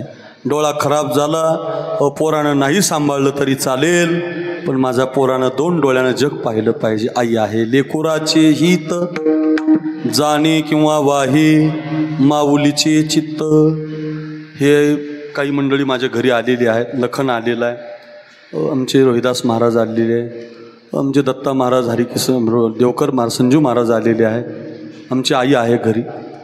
मी गणेश खिंडला 1 वर्ष कीर्तनाला आलो होतो. त्याला माझा अपघात झाला होता. माझ्या गळ्यामध्ये हात होता. मी बसून कीर्तन केलं होतं, तुमच्या आठवणीत असेल. एक 5-7 वर्ष होऊन गेली. नेमकंच फोकसला आलो होतो आणि चिपळूणला कीर्तनाला गेलो आणि वापस येताना गाडीनं 2-3 पलट्या मारल्या. ट्रॅक्टरला गाडी धडकली आमची. मोठा ॲक्सिडेंट झाला आणि हा हात मोडला. तर ते हाड बसवलं डॉक्टरांनी संभाजीनगरला. मोठं ऑपरेशन झालं, व्यवस्थित झाला हात, प्लास्टर झालं त्याचं. 2-3 महिने हात गळ्यात होता. पण त्या हाड मोडण्यामध्ये माझी एक शीर हाडामध्ये दबली होती आणि डॉक्टरांना असं वाटलं महाराजांचं वय तरुण आहे, होईल चालू होईल असं म्हणून त्यांनी ती बदलली नाही. आणि ऑपरेशन झाल्यानंतर माझ्या हाताचं प्लास्टर काढलं आणि योगायोगानं माझा हात स्पंदनं देत नव्हता. म्हणजे त्याला ऊर्जा नव्हती, त्याच्यात ताकद नव्हती. या हातानं असा हात वर आणावा लागायचा. तो असा जो राहायचा तो असाच राहायचा. डॉक्टर म्हणायचे होईल. 3 महिने गेले, 4 महिने गेले, 5 महिने गेले, हात काही वर यायना, फेटा काही बांधता येईना. भावानं फेटा बांधला, ड्रायव्हरनं फेटा बांधला, पण आता हात वर येत नव्हता. त्याच्यात लोक असे आहेत की जखमीवर मीठ सोळायला. बाबा जो भेटेल तो म्हणायचा बाबा हात घ्या. चांगल्या डॉक्टरला तुम्ही दाखिलं नाही, तुम्हाला काय कमी होतं पुण्याला दाखायचं. लोक असे. संदीप महाराज, अजून माझी मनस्थिती खराब झाली की आता आपण नक्की अपंग झालो, आपला हात काय आता वर येत नाही. डॉक्टरांनी एक चुकी आपल्या जीवनाच्या पथ्यावर पडली आणि आपला हात आता वर येत नाही असं मला वाटायला लागलं.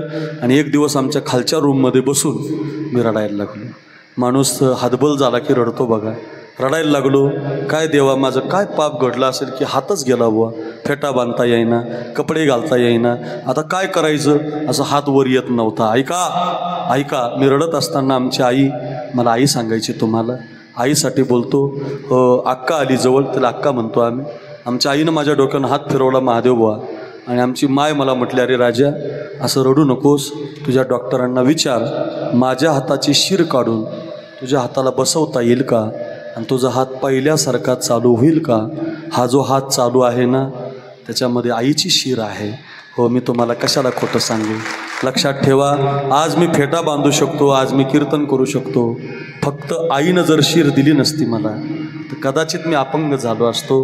मला एवढंच सांगायचं आहे तुम्हाला की तुमच्या जीवनात कोणतंही संकट येऊ द्या, वस्तू देणारी फक्त लेकुराचे ओले पुराचे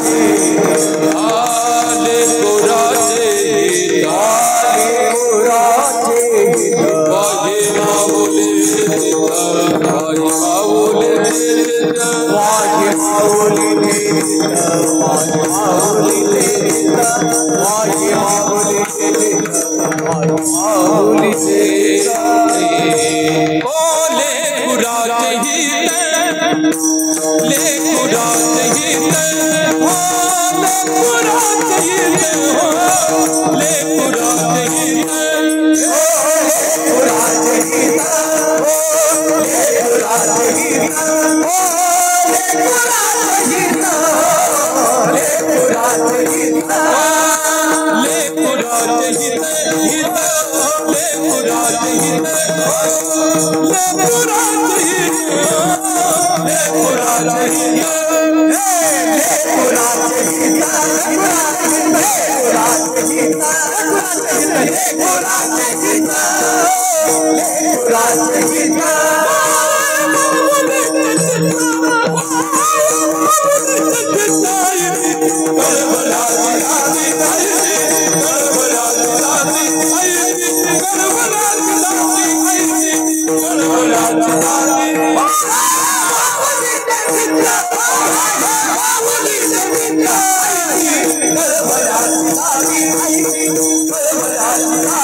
काय गोड चाली आहेत. लेकोराचे हित हो, 1 तास झालं तुम्हाला मी आई सांगतोय बघा. लेकोराचे हित जाणे किंवा वाहे माऊलीचे चित्त. तुमच्यासाठी जगणारी फक्त आई असते.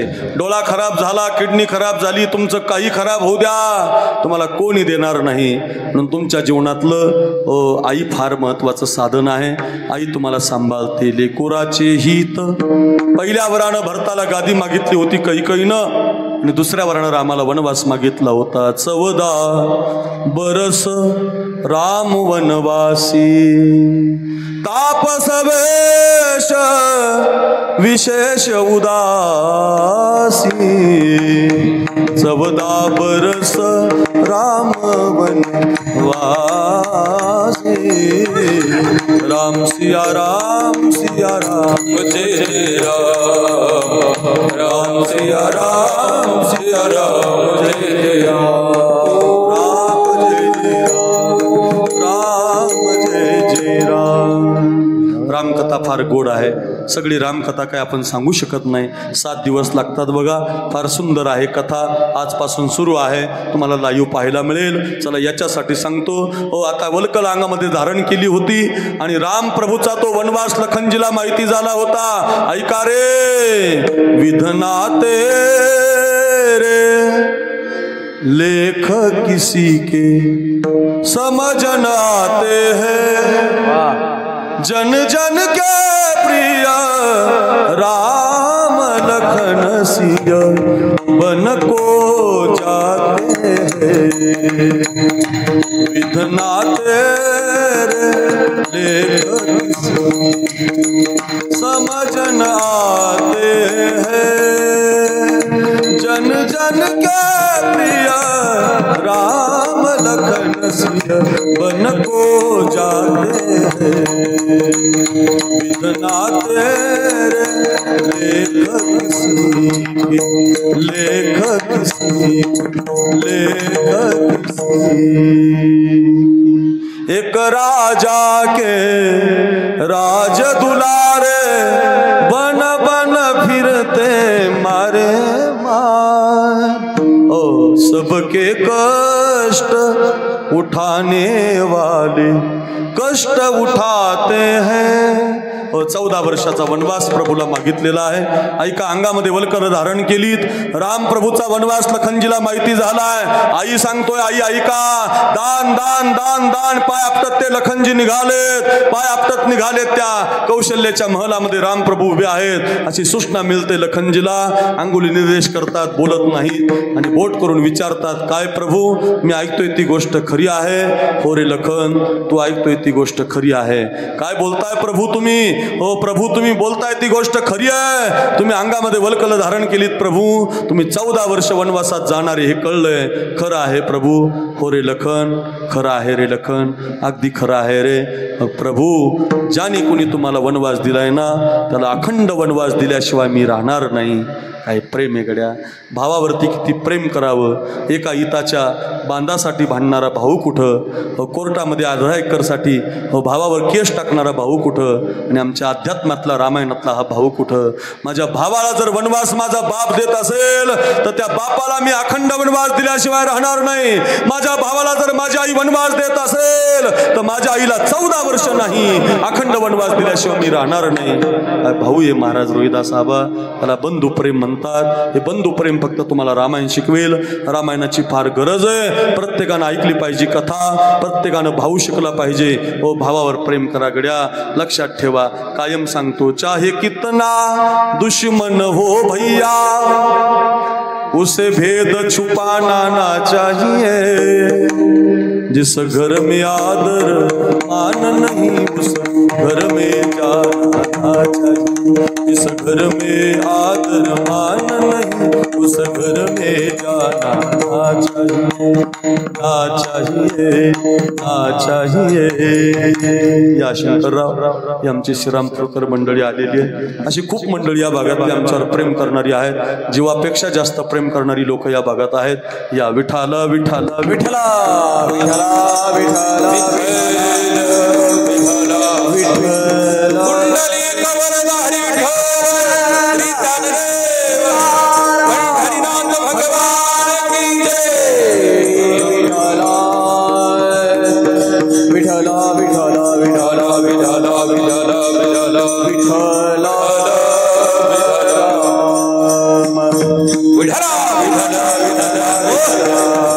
लक्षात ठेवा काय सांगतोय. ऐका ऐका. प्रभू जर तुम्हाला वनवास कैकेयीनं दिला असेल, तुम्हाला जर वनवास आपल्या बापानं दिला असेल तर 14 वर्षाचा नाही, मी अखंड वनवास दिल्याशिवाय राहणार नाही. नाही रे लखन, असं बोलत नसतात लखन. मोठ्या भावानं बोललं पाहिजे, लहान्या भावानं ऐकलं पाहिजे. बरं, मोठ्या भावानं नीती सांगितली पाहिजे, लहान्या भावानं ती नीती ऐकली पाहिजे. नुसते कीर्तन ऐकू नका, घरी घेऊन जा. मोठ्या भावाचं ऐकत जा, ऐकत जा रे. भावाला दुःख सांगत जा, भावाला सुख सांगत जा. लोक जळतील, तुम्हाला नाव ठेवतील, भाऊ तुम्हाला कधी जळणार नाही. भाऊ लक्षात ठेवा, भाऊ गरजेचा आहे. बरं, फेकून देऊ नका त्याला. हो, आता लखनजी म्हणतात मग प्रभू मी अखंड वनवास देईल. नाही लखन, एखाद्या वेळेला भरत जर नाही म्हटला तर त्याच्यानंतर तुझा नंबर लागतो. या गादीची, या अयोध्येची प्रजा नाराज करू नये. ज्या ज्या ज्या राजावर प्रजा नाराज राहते ना लखन, ते राज्य विनाशाकडे जात असतं बघ लखन. नीती सांगतो. हो दादा, काय नीती आहे लक्षात ठेव. भरतानं जर ही गादी स्वीकारली नाही तर एखाद्या वेळेला या गादीचा विचार तुला करावा लागेल. गादीचा विचार करावा लागेल. शब्द ऐकला रोहिदास आबा, आणि लाल डोळे झाले त्या लखनचे. कैकेयीपेक्षाही आणि दशरथ राजापेक्षाही जास्त राग आता त्याला प्रभूचा आला, आणि लाल डोळे करून तो लखन म्हणतोय, प्रभू काय बोलताय तुम्ही? गादीची गरज त्याला आहे ज्याला कीर्ती पाहिजे, मुक्तीची गरज त्याला आहे ज्याला मोक्ष पाहिजे. मला कीर्ती पण नको, मला मुक्ती पण नको, मला फक्त माझा दादा पाहिजे. मला माझ्या दादा बरोबर आता 14 वर्ष वनवासात जायचंय. मी आता तुमच्या बरोबर येणार नाही रे लखन. यायचंय प्रभू, मला यायचं असेल तर आईला विचारून ये. सुमित्रा मातेकडे जातात. आपल्याला आई बघायची. बघा आई कसं लेकरासाठी जगते, आई कसं लेकराला शिकवते. लेकुराचे हित जाणे माऊलीचे चित्त, एवढा शब्द शिकवतोय मी तुम्हाला. 11:15 वाजायला लागलेत. माझ्याकडे ध्यान द्या. आई कळेल. आई 1 वर्षभर तुम्ही विसरणार नाही. एवढ्या कथा फक्त आईसाठी. संदीप महाराज आता लखनजी सुमित्रेच्या महलामध्ये येतात. वल्कलांगामध्ये धारण केलेली ती सुमित्रा पाहते आणि लाल डोळे करून म्हणते, काय रे लखन, असले कसले कपडे घातलेस रे? राजवैभवाचे कपडे घातले पाहिजे. माहिती नाही तुला, आज माझ्या रामाचा राज्याभिषेक आहे. तुझ्या मनात काही अनुचित्तर प्रकार नाही ना? काय काय पात्र आहेत महाराजजी रामायणातली, काय माणसं आहेत महाराज, काय एकमेकावर प्रेम करणारी आहेत गड्या. सावत्र आई आहे सुमित्रा. लखन तुझ्या मनात माझ्या रामप्रभूच्या मनात तर काही आलं नाही ना? असे वल्कलका धारण केलीस लखन. राजवैभवाचे पोशाख घातले पाहिजे. रामाचा राज्याभिषेक करायचा आहे ना रे लखन. काय कपडे घालतोस तू हे? लखन म्हणतात, मा बघ ना मा, असं झालं बघ मा. काही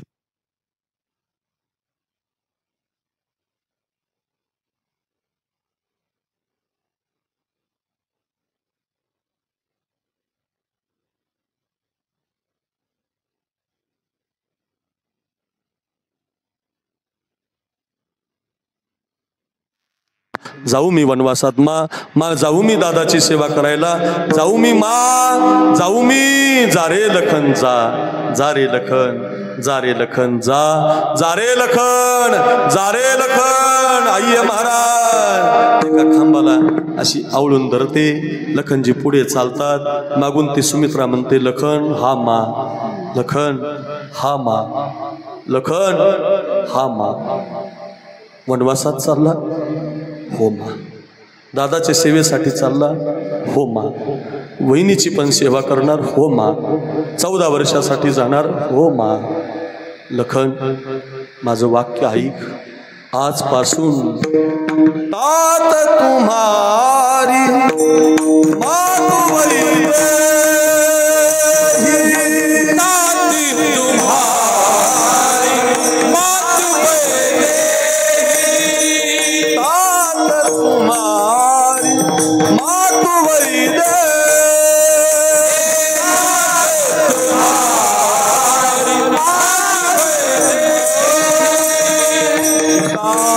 राम सब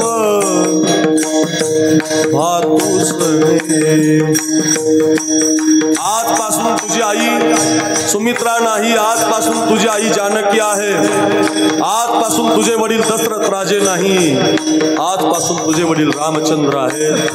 लक्षात ठेव लखन. पिता राम सब तात तुम्हारी मातु वैदेही, पिता राम सब भातु सने. शिवरंजनी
लखन तुझी आई जानकी आहे. आजपासून तुझा बाप दशरथ नाही, आजपासून तुझा बाप राम आहे. काय आई आहे महाराज. चाललाय लखन, हो मा. लक्षात ठेव लखन, 14 वर्ष तुझ्या स्वप्नामध्ये राग, रोष, लोभ, ईर्षा, मद, मत्सर याच्यातली कोणतीही गोष्ट तुझ्या स्वप्नामध्ये नाही आली. आई आहे महाराज ना, असं शिकवलं पाहिजे आईनं आपल्या लेकराला. कोणती आई सांगतात तुकोबार आहे आपल्याला, अरे ही आई पाहिजे. लखन भावाच्या सेवेसाठी चाललास ना, 14 वर्ष राग, रोष, ईर्षा, लोभ, मद, मत्सर तुझ्या स्वप्नात सुद्धा नाही आला पाहिजे. मा स्वप्नात कधी पडतं स्वप्न मा? झोपल्यावर पडतं बघ लखन स्वप्न. मग तुझा हा सुमित्रेचा पोरगा शपथ घेतो मा, 14 वर्ष झोपणारच नाही मा. काळजीच करू नको मा. पोरगा आहे काय आई आहे महाराज. लेकुराचे ही जाणे, याला आई म्हणतात. ही सुमित्रा आई आहे, कौशल्या आई आहे. या देशात कौशल्या शिकवा, सुमित्रा शिकवा, जानकी शिकवा. काही काही नका शिकू, काही काही बनू नका. रामायण तुम्हाला शिकवेल. लेकुराचे हित जाणे माऊलीचे चित्त. महाराज 11:15 वाजले, कळलं आम्हाला. 1 तास झालं तुम्ही आम्हाला आई सांगता. लक्षात आली आई आमच्या.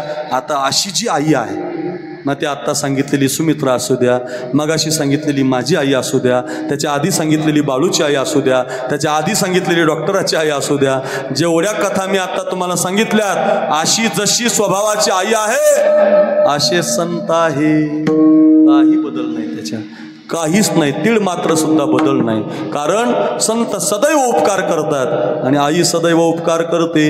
एकही आई नाही जगातली म्हणत नाही 6 महिने माझा पोरगा जरा दुःखातच असला पाहिजे.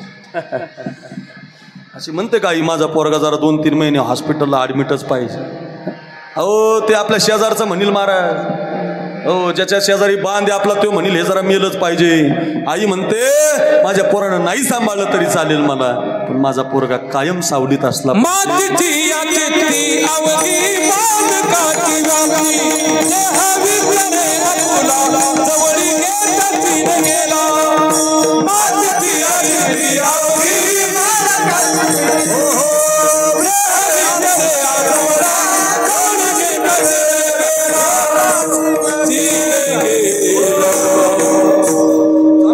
संत तुम्हाला आईसारखं. एक आई होती, कुणाच्या तरी घरचं काम करायची, 10 रुपये 5 रुपये कमवून पोराला शिकवायची. झालं असं, नेमकं पोरगा शाळेमध्ये जात नसायचा, अल्लड होता. आणि एक दिवस शिमगा जवळ आला, होळी जवळ आली.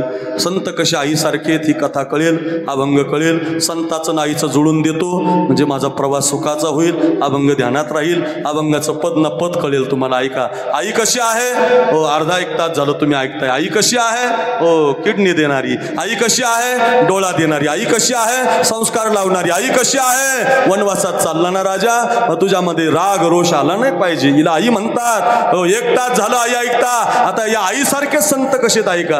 हो रोज आई काम करून पोराला शिकवायची. पोरगा काही शाळेत जात नसायचा. एक दिवस असा आला, होळी जवळ आली, होळी शिमगा, आणि आपल्याकडे होळीला पुरणाची पोळी करतात. पुरणाची पोळी बनवली आईनं, आपल्या लेकराला दिली.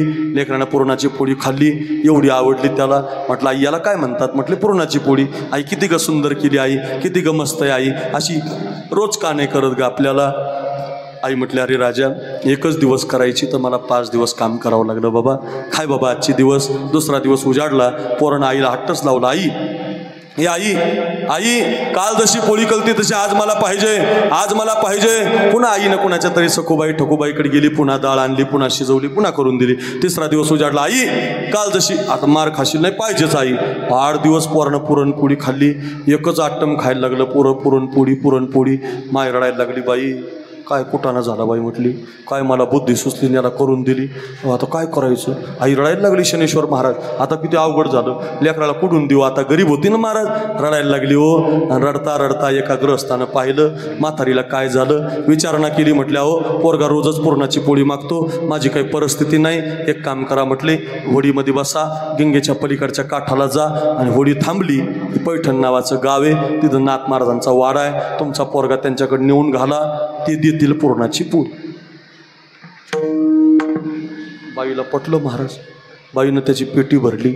लगेच पेटी भरून आपण जशी आळंदीला गेलतो ना, आमच्या आधी घुंगरट महाराज, त्यांच्यानंतर थोडा आम्ही, आमच्यानंतर दत्ता महाराज, मग आपण आळंदीला गेलो पेट्या घेऊन, पुस्तकं कपडे गेलो बुवा. त्या वयातले गरिबी महाराज. आळंदीला गेलं की मधुगरी मागावं लागायची आणि मग ती पेटी एका धर्मशाळेत ठेवली जायची. घाटावर झोपावं लागायचं, रियाज करावं लागायचा. 10-20 जणाकडे जाऊन भाकरी. आता ते काळ राहिला नाही. त्या काळातले कष्ट असायचे म्हणून अभंग पाठ व्हायचे, चाली बसायच्या, अभ्यास व्हायचा, बुद्धी वाढायची.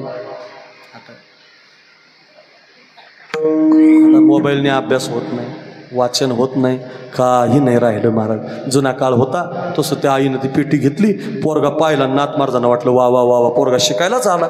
या या या म्हटले वा चांगलं झालं. काय शिकवायचं तुमच्या पोरांना. आमचे काही नियम आहेत. म्हटले काय नियम. पहाटे 4 ते 6 काकडा राहतो, 6 ते 7 विष्णू सहस्रनाम राहतं, 7 ते 10 ज्ञानेश्वरी पारायण, 10 ते 12 गाथा भजन, 12 ते 2 भोजन, 2 ते 5 भावार्थ रामायण, 5 ते 6 हरिपाठ, 7 ते 9 कीर्तन, 9 ते 11 जागर.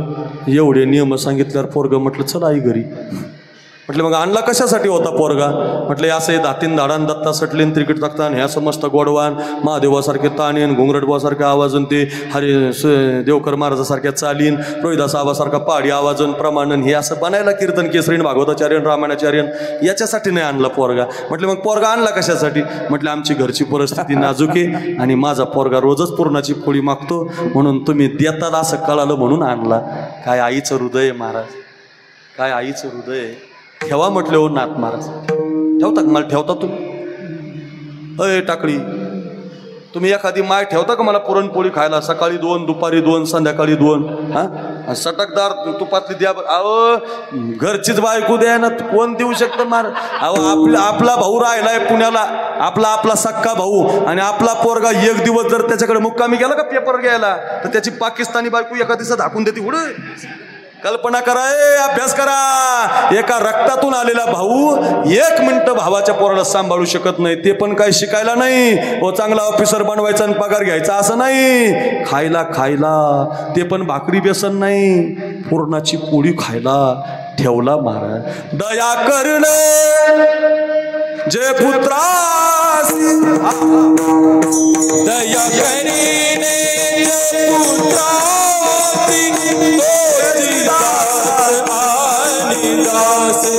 जासी अपमिता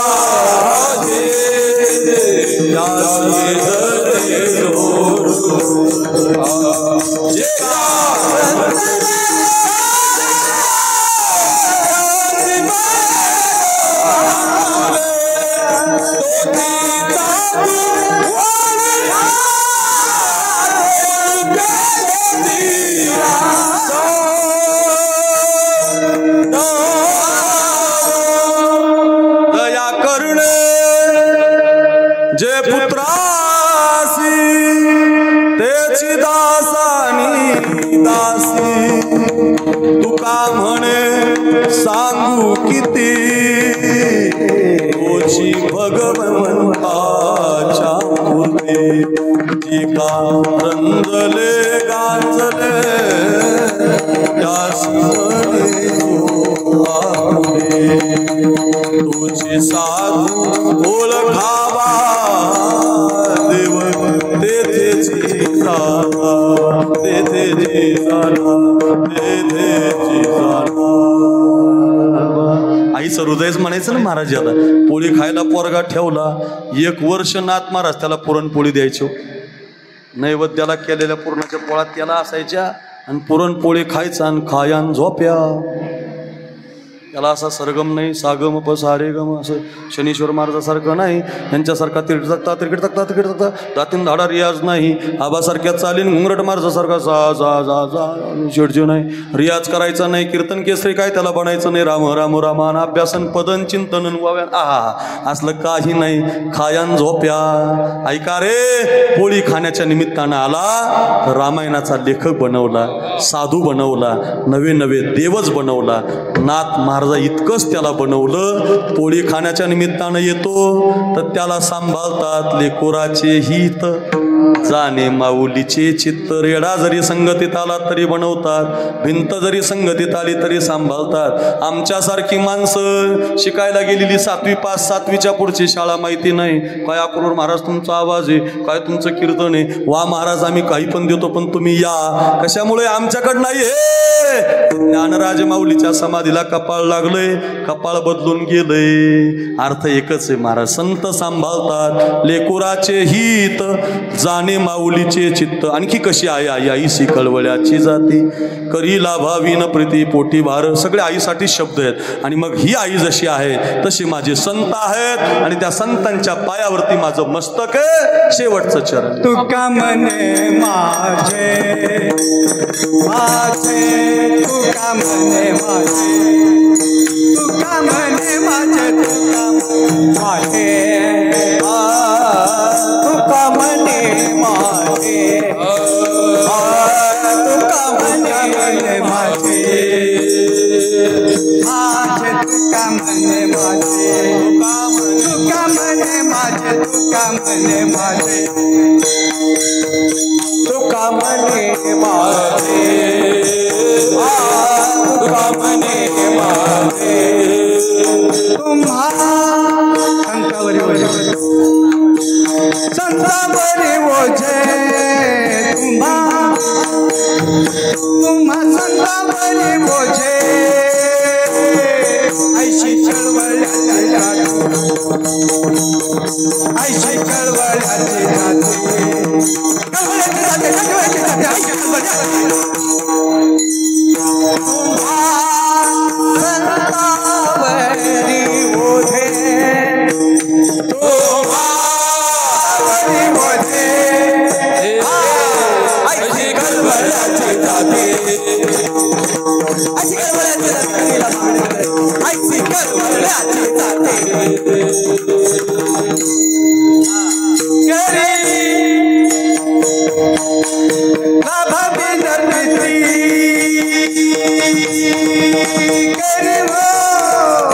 करीला भावेना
वा वा जय हो.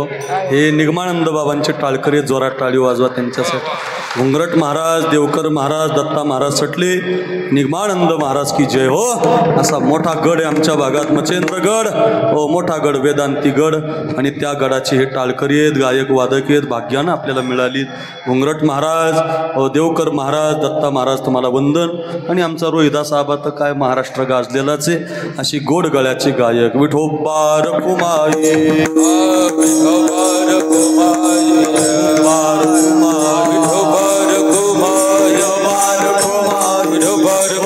ऐका जाता जाता पुन्हा एक 5 मिनटं घेतोय. संपत आलंय कीर्तन. या सगळ्या आमचे ठोंबरे, आमचे लखनजी, हे 2-4 जण माझ्या घरी आली होती. हा पिसाळ पाटील परिवार, त्यांची मुलं, त्यांच्या मुली, त्यांची नातवंड, त्यांचं हे सगळं जे घर आहे, प्रयत्नपूर्वक आपल्या आईचं श्राद्ध केलं. खूप गोड कीर्तन झालं असं वाटतंय. संपूर्ण आहे पण आता कथा आहे. 2 ते 5 आष्टीला भीमराव धोंडे साहेबांनी मोठं वॉटरप्रूफ मंडप दिला आहे. मोठा 10-20 हजार लोकांचा समाज आहे. आणि 2 वाजता रामकथेला बसायचं आहे. हे 2-2.5 तास लागतात. कीर्तन बसत नव्हतं पण आग्रह झाला सगळ्यांचा म्हणून ही कीर्तन सेवा घेतली. आणि त्या संबंधात उद्याही 10 ते 12 आमच्या शिंदे पाटलाकडं माळवडगावला 10 ते 12 कीर्तन आहे. उद्या सकाळी बरोबर 10 ते 12 आपण त्याही कीर्तनाला या अशी विनंती करतो. शिंदे पाटील आले, आमचे श्रीरामपूरवरनं शंकरराव आलेत. ही सगळी जीवाची मंडळी आहे. आपण सगळी टाकळीबांची मंडळी, शनेश्वर महाराज आदी करून आपण सगळी प्रेमाची मंडळी या भागातली. आज संदीप महाराज आहेत, रोहिदास आबा, महादेव बुवा, ही सगळी मंडळी महाराष्ट्रातली नामांकित मिळाली. जाता जाता फक्त एकच वाक्य सांगतो. आज 2 पिशव्या घेऊन आज ही जनाबाई आई, ही जी आई आहे ना, बस 2 मिनिट, जनाबाई जी आई आहे ना, ती आज 2 पिशव्या घेऊन वर निघाली असेल तर उजव्या हातातल्या पिशवीमध्ये अशी चांगली जन्माला घातलेली मुलं, लोक जोडणारी मुलं, देवासाठी, धर्मासाठी, देशासाठी झटणारी मुलं, अशी मुलं जन्माला घालणारी आई, कष्ट करणारी आई, कुणाच्या तरी शेतामध्ये खुरपण करते माय, कुणाचं तरी कपडे धुते, 10 रुपये 5 रुपये आणून तुम्हाला मला डॉक्टर महाराज बनवते. तिच्यासारखं कोणी नसतं बघा या जगामध्ये. अशी जी माय आहे त्या आईला जाऊन दुःख होतंय की नाही, आठवण येत असते महाराज त्या आईची. फार आठवण येते ना. हंबरुनी वासराला चाटते जव्हा गाय, तव्हा मले गाईमध्ये दिसते माझी माय. आया बाया सांगत होत्या होतो जव्हा दुष्काळात माईच्या माझ्या टला होता. पिठामंदी पाणी टाकून मला पाजत जाय, तव्हा मले पिठामध्ये दिसते माझी माय, दिसते माझी माय. आई नसलं की घर अंधारात असतं. घरामध्ये वाट पाहणारं कोणी राहत नाही. आई सांभाळा बरं. एकच वाक्य सांगतो गड्या, एका आईसाठी आलात, जनाबाईसाठी, या आईसाठी जर एवढं सुंदर कीर्तन या परिवारानं ठेवलं, 10 वाजल्यापासून एवढ्या गोड चाली, एवढ्या गोड कथा, 2 तास झाले तुम्ही रम्मान झालात त्याच्यात. एवढं गोड कीर्तन घरी घेऊन जा. या 2 हातानं तुमच्या आईला आधार द्या.